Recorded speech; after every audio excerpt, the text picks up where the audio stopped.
Jabalpur RTO ने स्कूली बच्चों की सुरक्षा सुनिश्चित करने के लिए एक विशेष चेकिंग अभियान चलाया है। इस अभियान के तहत बिना वैध दस्तावेजों और फिटनेस प्रमाण पत्रों के चल रही स्कूल बसों पर कार्रवाई की गई है। क्षेत्रीय परिवहन अधिकारी रिंकू शर्मा ने बताया कि जिले में पंजीकृत लगभग 800 स्कूल बसों में से केवल 550 के पास ही वैध फिटनेस और परमिट हैं। नियमों का उल्लंघन कर रही लगभग 250 अनफिट बसों पर शिकंजा कसने के लिए विशेष टीमें गठित की गई। अभियान के दौरान सुरक्षा मानकों पर खरी न उतरने वाली और बिना फिटनेस संचालित बसों को जब्त किया गया है। इस कार्रवाई से नियम तोड़ने वाले बस ऑपरेटरों में भारी हड़कंप मचा हुआ है। आरटीओ ने अब तक नियमों का उल्लंघन करने वाले वाहन स्वामियों से लगभग 6,60,000 रुपए का जुर्माना वसूल किया है और यह अभियान लगातार जारी रखने की बात कही है। आरटीओ विभाग द्वारा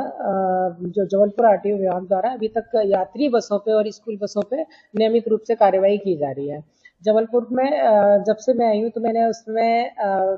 अप्रैल माह में देखा था कि लगभग स्कूल बस हमारे 800 की संख्या में स्कूल बसों के रूप में रजिस्टर्ड है,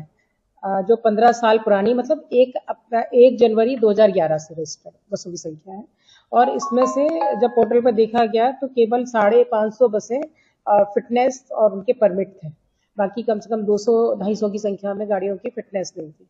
तो इसी चीज़ को ध्यान में रखते हुए केवल उन्हीं स्कूलों में और उन्हीं गाड़ियों की चेकिंग के लिए यहाँ से टीम को नियमित रूप से भेजा जा रहा था।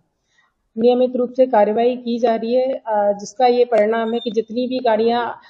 विदाउट फिटनेस थी वो सब जब्त की गई हैं गाड़ियाँ, और नियमित रूप से कार्रवाई की जा रही है। और उनसे ये भी पूछा गया कि किस कारणवश ये नहीं हो पाई है, तो कुछ वाहन स्वामियों ने ये बताया गया था जो स्कूलों ने कि हम गाड़ियों का संचालन नहीं कर रहे हैं, हमारे स्कूल बंद हैं। कुछ लोगों द्वारा ये बताया गया, कई जगह से ये भी आया है कि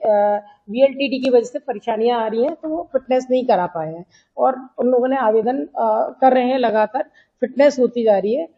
चेकिंग का ये परिणाम है कि आज ऐसी गाड़ियों की संख्या लगातार में काफ़ी कम होती जा रही है, और इन पे जो हमारी जो राजस्व वसूली की कार्रवाई की गई है, लगभग 6,60,000 के करीब राजस्व वसूली की है। मतलब जैसे नियम है सीसीटीवी कैमरा वगैरह लगाया जी जाएगा, हाँ, पूरे जो माननीय सर्वोच्च न्यायालय द्वारा जो निर्धारित मापदंड है सभी का पालन कराया जा रहा है कि गाड़ियाँ पीले रंग की होनी चाहिए और उन पर हॉरिजेंटल ग्रिल होना चाहिए, अग्निशमक यंत्र होना चाहिए, अगर हैं तो वो 500 मतलब एक आगे 5 किलो का एक पीछे 5 किलो का होना चाहिए, सीसीटीवी कैमरा होना चाहिए, वीएलटीडी पैनिक बटन होना चाहिए, और जो इमरजेंसी गेट है उसके आगे सीट नहीं होनी चाहिए। सभी चीज़ों का पालन देखा जा रहा है, सभी मापदंडों को देखा।